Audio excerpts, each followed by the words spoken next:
until about 2003, which the intelligence community, our intelligence community, believes. It was inspected by the IAEA. The IAEA found that a lot had been done to conceal.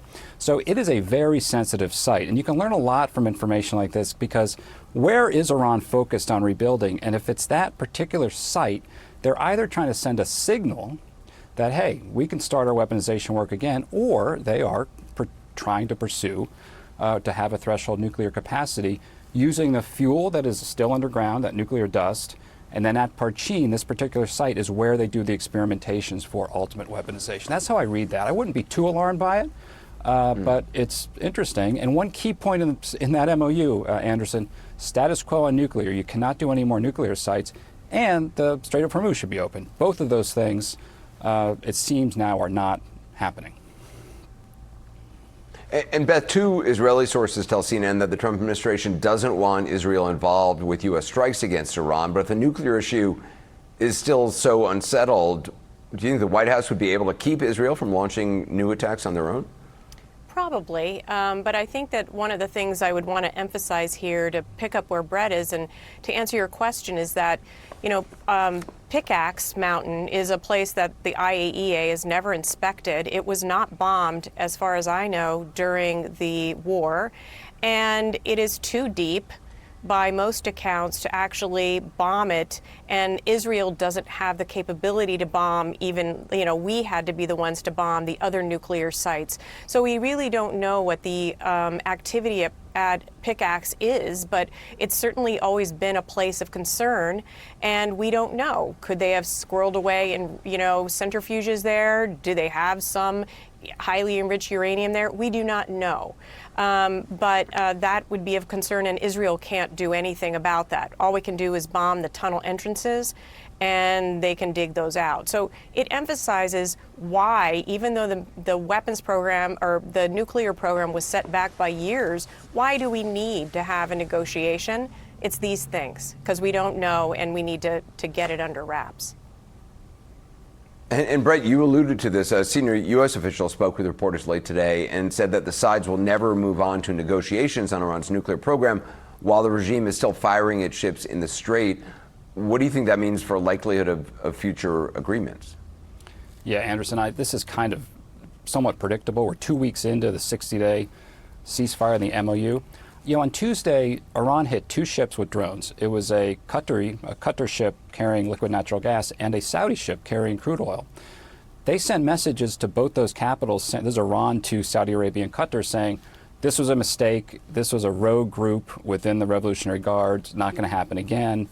They also sent a message to the United States through mediators about that. Nobody believed them.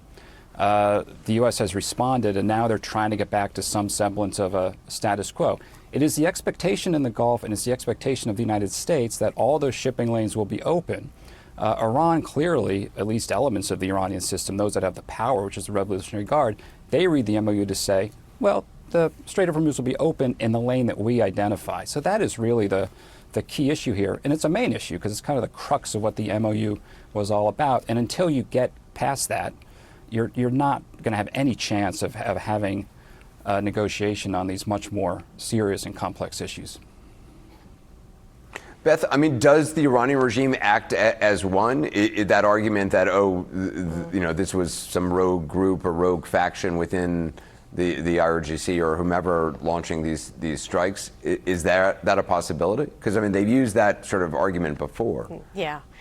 I think Brett and I are on the same page here. I don't buy it. I don't think Brett buys it. I don't think the Gulfies buy it. Look, it's a very attractive line to give this administration, and this administration seems to buy into it. They probably know more or different things than we do sitting on the outside.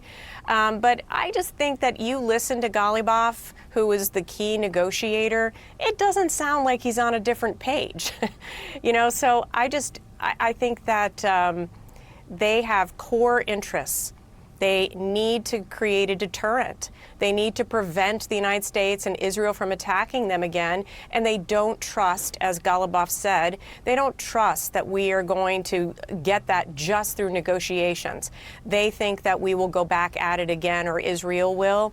And so they're actually doing the thing that is, of course, causing us to attack them again. But from their perspective, they're going to keep pushing that reconstitution in order to create deterrence over the long run.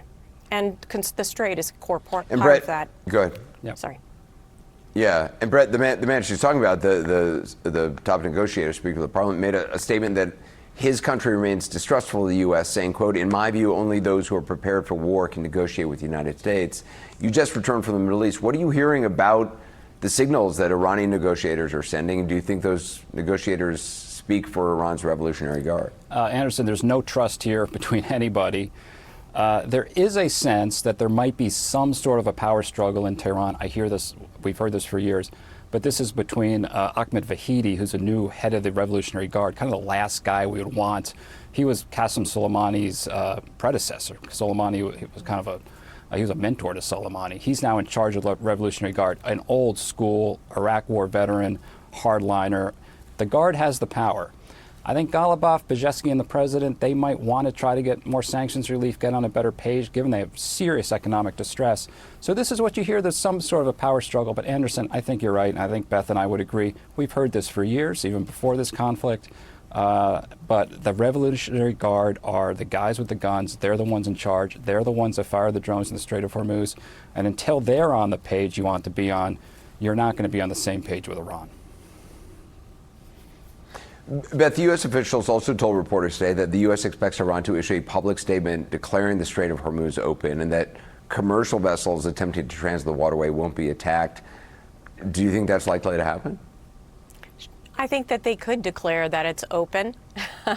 And I think that they will demand, in order to do that, that the U.S. doesn't reestablish the blockade, which is what we kind of look like we're doing by moving the carriers into position to do so. So I think that from their perspective, they will declare it open, but by their rules. So, you know, it's this misinterpretation or multiple interpretations of language allows you to do certain things, and they are masters at this. So maybe they'll be able to thread the needle here, because no one wants to go back to war, not they, not us, but they also want to drag this out. You know, the U.S. doesn't think we say we don't want to do nuclear negotiations until the Strait is open. Well, neither does Iran. So we agree on that. Britt, I mean, as you're just back from the region, there is a belief by some, I think, in this administration that there are elements within Iran, in the regime, that want to change the nature of Iran's relations with the world. That they want, you know, that they see better opportunities for Iran to not have a death to America stance at its core. Does anyone buy that in the region? There's some hope, but no. I mean, and Anderson, I can go back to every administration. George H.W. Bush said goodwill will beget goodwill. Every administration has statements like this because there's always a hope that, I mean, the Iranian people, and we cannot forget the Iranian people in this equation, if they could really run their own country, you'd have a completely new, transformed region. Yet it's this regime that holds power so ruthlessly. In fact, could change, that would be great. And yet they hold power so ruthlessly, and they are still in power. So there's some hope, Anderson, that if you buy, you know what, actually someone told me, you know, we used to say that we have the watches, Iran has the time. He said, just nobody wear watches, because this is going to go on for some time. Keep some pressure on Iran, keep the diplomatic channels open. There will be some tit-for-tat deterrence, but try not to go up the escalatory ladder. That's what everybody's trying to do, buy time as things settle out in Iran. Big question in the region, Anderson, also with these big shows for Khamenei's funeral proceedings that happened over the last week. The new supreme leader still has not been seen by anybody. And that is also just raising questions about who is really in charge in Tehran. And is he even around? Nobody seems to really know for sure. Brett McGurk, Beth Center, appreciate it. Thank you. Up next, the new Air Force One does not have the same defensive countermeasures as the old Air Force One, including its advanced anti-missile capabilities. That's according to new reporting by the New York Times. Details on that ahead, and insight from a former key Defense Department official. Also later tonight, after ICE agents killed a Mexican man in Houston, The federal officer's account of events reportedly does not line up with what the 3 witnesses are claiming they saw, all of whom are now in federal custody. That's coming up. Known for building special bonds,